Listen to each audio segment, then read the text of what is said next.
ಸ್ನೇಹಿತರೆ ನಮಸ್ಕಾರ.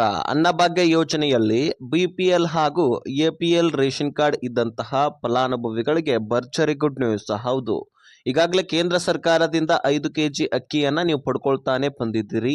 ಅದರಲ್ಲಿ ರಾಜ್ಯ ಸರ್ಕಾರ ಅನ್ನಭಾಗ್ಯ ಯೋಜನೆಯನ್ನ ಘೋಷಣೆ ಮಾಡಿ ಅನ್ನಭಾಗ್ಯ ಯೋಜನೆಯಲ್ಲಿ ಇನ್ನೂ 5 ಕೆಜಿ ಅಕ್ಕಿಯನ್ನ ಹೆಚ್ಚಾಗಿ ಕೊಡ್ತೀವಂತ ಹೇಳಿತ್ತು. ಅಂದ್ರೆ ಒಬ್ಬರಿಗೆ 10 ಕೆಜಿ ಅಕ್ಕಿಯನ್ನ ರಾಜ್ಯ ಹಾಗೂ ಕೇಂದ್ರ ಸರ್ಕಾರಗಳು ವಿತರಣೆ ಮಾಡ್ತಾ ಇದೆ. ಈಗ 5 ಜನ ಇದ್ದಂತಹ ಫಲಾನುಭವಿಗಳಿಗೆ ರೇಷನ್ ಕಾರ್ಡ್ ಇದ್ದಂಥವರಿಗೆ 50 ಕೆಜಿ, 6 ಜನ ಇದ್ದಂಥವರಿಗೆ 60 ಕೆಜಿ, 7 ಜನ ಇದ್ದಂಥವರಿಗೆ 70 ಕೆಜಿ.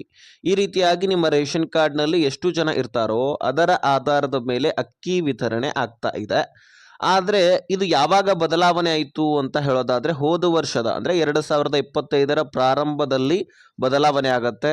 ಅದು ಏನು ಎತ್ತ ಈಗ ಮತ್ತೆ ಮತ್ತೊಂದು ದೊಡ್ಡ ಬೆಳವಣಿಗೆ ಆಗ್ತಾ ಇದೆ. 5 ವಸ್ತುಗಳನ್ನು ಕೊಡುವಂತಹ ಎಲ್ಲ ಸಿದ್ಧತೆಯನ್ನ KH ಮುನಿಯಪ್ಪನವರು ಮಾಡ್ತಾ ಇದ್ದಾರೆ. ಸೊ ಹಾಗಾದ್ರೆ ಬನ್ನಿ, ಯಾವ ಯಾವ ವಸ್ತುಗಳನ್ನು ನಿಮಗೆ ವಿತರಣೆ ಮಾಡಲಾಗತ್ತೆ, ಅದರೊಳಗೆ ಏನೇನು ಸಿಗತ್ತೆ, ಯಾವ ಪ್ಯಾಕೆಟ್ ಆಗಿ ಕನ್ವರ್ಟ್ ಆಗಿ ಬರುತ್ತೆ, ಯಾವಾಗಿನಿಂದ ಸಿಗ್ತಾ ಇದೆ, ಇದ್ರ ಬಗ್ಗೆ ನೀವು ಗೊತ್ತಿಲ್ಲ ಅಂದರೆ ವಿಡಿಯೋನ ಆದಷ್ಟು ಕೊನೆವರೆಗೂ ವಾಚ್ ಮಾಡಿ. ಮತ್ತು ಇದಕ್ಕೆ ಹೆಚ್ಚುವರಿ ಡಾಕ್ಯುಮೆಂಟ್ಸ್ಗಳನ್ನು ಕೊಟ್ಟರೆ ಮಾತ್ರ ಈ ಅಕ್ಕಿ ಆಗಿರಲಿ ಅಥವಾ ಅಕ್ಕಿಯ ಬದಲಾಗಿ ಈ ವಸ್ತುಗಳ ವಿತರಣೆ ಆಗಿರಲಿ ಸಿಗುವಂಥದ್ದು.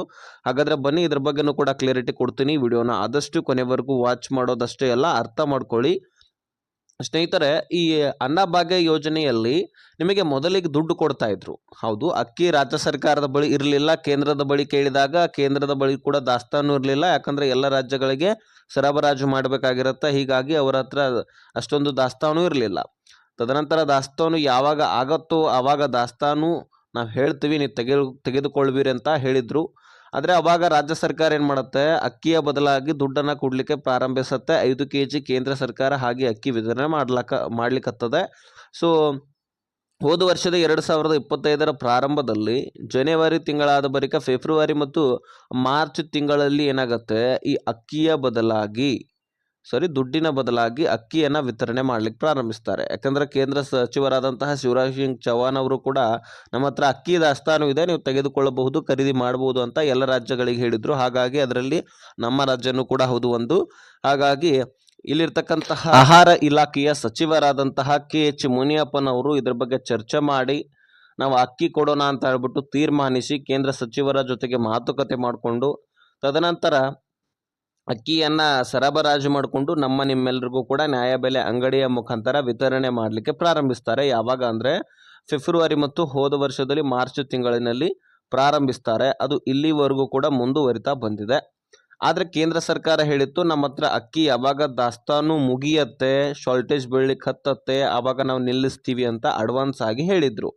ನಮ್ಮ ಹತ್ರ ಅಕ್ಕಿ ದಾಸ್ತಾನು ಇರುವ ತನಕ ಕೂಡ ನಾವು ಕೊಡ್ತೀವಿ ಅಂತ ಮಾತನ್ನು ಕೊಟ್ಟಿದ್ರು. ಹೀಗಾಗಿ ಇಲ್ಲಿವರೆಗೂ ಕೂಡ ಕೊಡ್ತಾ ಬಂದಿದ್ದಾರೆ. ಆದರೆ ಕೇಂದ್ರದ ಬಳಿ ಈಗ ದಾಸ್ತಾನು ಕಡಿಮೆ ಆಗ್ತಾ ಇದೆ ಅಂತ ಮಾಹಿತಿ ಸಿಗ್ತಾ ಇದೆ. ಸೊ ಹೀಗಾಗಿ ಇನ್ನು ಮುಂದೆ 5 ವಸ್ತುಗಳ ವಿತರಣೆಯನ್ನ ಮಾಡಬೇಕಂತ KH ಮುನಿಯಪ್ಪನವರು ಬಹಳಷ್ಟು ಸಾರಿ ಚಿಂತನೆಯನ್ನ ನಡೆಸಿದ್ರು. ಇದು 2 ಸಾರಿ ಆದರೂ ನಿರ್ಧಾರ ಕೈ ಚೆಲ್ಲಿದೆ.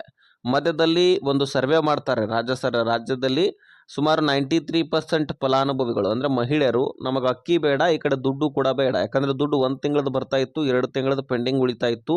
ಸರಿಯಾಗಿ ಸಮಯಕ್ಕೆ ಸರಿಯಾಗಿ ದುಡ್ಡನ್ನು ಕೊಡ್ತಾ ಇರಲಿಲ್ಲ ರಾಜ್ಯ ಸರ್ಕಾರ. ಸೊ ಹೀಗಾಗಿ ನಮಗೆ ಬೇರೆ ಏನಾದರೂ ಕೊಡಿ, ನಮಗೆ ವಸ್ತುಗಳನ್ನು ಕೊಡಿ, ಹಾಗೆ ಹೀಗೆ ಅಂತ ಪ್ರಶ್ನೆ ಮಾಡಿದ್ರಂತೆ. ಅದರಲ್ಲಿ ತಮ್ಮ ಅಭಿಪ್ರಾಯವನ್ನು ಕೊಟ್ಟಿದ್ರಂತೆ ಆ ಒಂದು ಪ್ರಶ್ನೆ ಮಾಡುವಂತಹ ಸಂದರ್ಭದಲ್ಲಿ. ಸೊ ಹೀಗಾಗಿ ಆ ಸರ್ವೆಯ ಸಮಯದಲ್ಲಿ 93% ಫಲಾನುಭವಿಗಳು ಇದೇ ಒಂದು ವಸ್ತುಗಳನ್ನು ಕೊಡಿ ಅಂತ ಕೇಳಿದಾಗ ರಾಜ್ಯ ಸರ್ಕಾರ ಒಂದು ಸಿದ್ಧತೆಯನ್ನ ಮಾಡಿ ರಾಜಸ್ಥಾನದಿಂದ ಟೆಂಡರ್ ಮುಖಾಂತರ ಉಪ್ಪನ್ನು ಕೂಡ ತರಿಸ್ಲಿಕ್ಕೆ ರೆಡಿಯಾಗಿತ್ತು.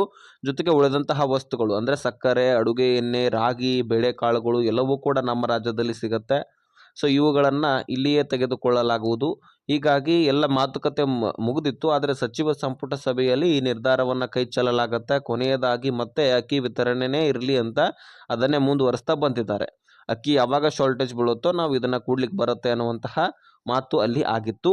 ಹಾಗಾಗಿ ಈಗ ಅಕ್ಕಿ ದಾಸ್ತಾನು ಕಡಿಮೆ ಆಗ್ತಾ ಇದೆ ಅಂತೆ.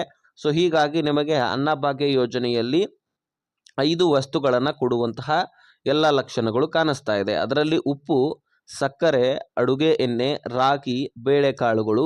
ಈ ಉಪ್ಪನ್ನು ರಾಜಸ್ಥಾನದಿಂದ ತರಿಸ್ಕೊಳ್ಳಲಾಗುತ್ತೆ. ಉಳಿದಂತಹ ವಸ್ತುಗಳು ನಮ್ಮಲ್ಲಿನೇ ರೆಡಿ ಆಗುತ್ತೆ. ಸೊ ಇವುಗಳನ್ನು ವಿತರಣೆ ಮಾಡಲಿಕ್ಕೆ ರಾಜ್ಯ ಸರ್ಕಾರ ಮುಂದಾಗಿದೆ. ತಲಾ ಪ್ರತಿಯೊಂದು ಉಪ್ಪು 1 kg, ಸಕ್ಕರೆ 1 kg, ಅಡುಗೆ ಎಣ್ಣೆ 1 kg, ಅದೇ ರೀತಿಯಾಗಿ ರಾಗಿ 1 kg ಪ್ಯಾಕೆಟ್ ಆಗುತ್ತೆ. ಬೇಳೆಕಾಳುಗಳು ಕೂಡ 1 kg ಪ್ಯಾಕೆಟ್ ಆಗಿ ಎಲ್ಲವೂ ಕೂಡ ದೊಡ್ಡ ಪ್ಯಾಕೆಟ್ನಲ್ಲಿ ಅದನ್ನು ಸೇರಿಸಿ ಇಂದಿರಾ ಕಿಟ್ ಅಂತ ಆ ದೊಡ್ಡ ಪ್ಯಾಕೆಟ್ಗೆ ಹೆಸರನ್ನು ಇಟ್ಟು ಅದನ್ನು ವಿತರಣೆ ಮಾಡಲಿಕ್ಕಾಗತ್ತೆ. ಆದರೆ ಇದನ್ನು ವಿತರಣೆ ಮಾಡಬೇಕಂದ್ರೆ ಮೊದಲು ಇವುಗಳನ್ನು ರೆಡಿ ಮಾಡ್ಕೊಳ್ಬೇಕಾಗತ್ತೆ. ಹೌದು, ಸೊ ಇಂದಿರಾ ಕಿಟ್ ಫುಡ್ ಕಿಟ್ಟನ್ನು ರೆಡಿ ಮಾಡ್ಕೊಳ್ಳಿಕ್ಕೆ ಕಾಲಾವಕಾಶನೂ ಕೂಡ ಬೇಕು ಮತ್ತು ಬಹಳಷ್ಟು ಫಲಾನುಭವಿಗಳು ಅಂದರೆ ಈಗ ಕೆಲಸ ಕಾರ್ಮಿಕರು ಕೂಡ ಬೇಕು ಇದನ್ನು ರೆಡಿ ಮಾಡಲಿಕ್ಕೆ. ಸೊ ಹಾಗಾಗಿ ಇದಕ್ಕೆ ಕಾಲಾವಕಾಶನೂ ಕೂಡ ಬೇಕಾಗತ್ತೆ. ಹೀಗಾಗಿ ಜೂನ್ ಅಥವಾ ಜುಲೈ ತಿಂಗಳಲ್ಲಿ ಈ ಒಂದು ವಸ್ತುಗಳನ್ನು ಕೊಡಲಿಕ್ಕೆ ಎಲ್ಲ ಸಾಧ್ಯತೆ ನಡೆದಿದೆ ಅಂತ. ಹಾಗಾಗಿ ನಾವು ಕಾಯ್ದು ನೋಡಬೇಕಾಗಿದೆ. ಸದ್ಯಕ್ಕೆ ಜೂನ್ ಜುಲೈ ಅನ್ನುವಂತಹ ಮಾಹಿತಿ ಇಲ್ಲಿ ಸಿಕ್ಕಿರ್ತಕ್ಕಂಥದ್ದು. ಅಲ್ಲಿವರೆಗೂ ಕೂಡ ನಿಮಗೆ ಅಕ್ಕಿ ಸಿಗತ್ತೆ. ಈಗ ಸದ್ಯಕ್ಕೆ ಅಕ್ಕಿ ಬಂದಾದರೆ ಈಗ ಸದ್ಯಕ್ಕೆ ಕೊಡ್ತಾರೆ. ಈಗ 1 ತಿಂಗಳಾದಮೇಲೆ ಈ ಒಂದು ವಿತರಣೆ ಮಾಡುವಂತಹ ಸಾಧ್ಯತೆ ಇದೆ ಅಂತ ಮಾಹಿತಿ ಸಿಕ್ಕಿರ್ತಕ್ಕಂಥದ್ದು. ಸೊ ಹೀಗಾಗಿ ನಾವು ಕಾಯ್ದು ನೋಡೋಣ. ಸೊ ಈ ವಿಷಯವನ್ನು ಆದಷ್ಟು ಎಲ್ಲ ರೇಷನ್ ಕಾರ್ಡ್ ಇದ್ದಂಥವ್ರಿಗೆ ಶೇರ್ ಮಾಡಿ, ಅವ್ರಿಗೂ ಕೂಡ ಮಾಹಿತಿ ಗೊತ್ತಾಗಲಿ. ಮತ್ತು ಇದಕ್ಕೋಸ್ಕರ ನೀವು ಹೆಚ್ಚಿನ ಡಾಕ್ಯುಮೆಂಟ್ಸ್ಗಳು ಕೊಡಬೇಕೇ ಆಗಿರುವಂತಹ ಏನು ಅವಶ್ಯಕತೆ ಇಲ್ಲ. ಡೈರೆಕ್ಟಾಗಿ ನ್ಯಾಯಬೆಲೆ ಅಂಗಡಿಗೆ ಹೋದರೆ ಮುಗಿದೋಯ್ತು, ನಿಮಗೆ ಈ ಫುಡ್ ಕಿಟ್ ಕೊಡ್ತಾರೆ, ಅದನ್ನು ವಿತರಣೆ ಮಾಡ್ಕೊಳ್ಬಹುದು. ಇದು ವಿಷಯವನ್ನು ಆದಷ್ಟು ಎಲ್ಲ ರೇಷನ್ ಕಾರ್ಡ್ ಇದ್ದಂಥವರಿಗೆ ಶೇರ್ ಮಾಡಿ, ಹಾಗೆ ಸಬ್ಸ್ಕ್ರೈಬ್ ಮಾಡ್ಕೊಳ್ಳಿ.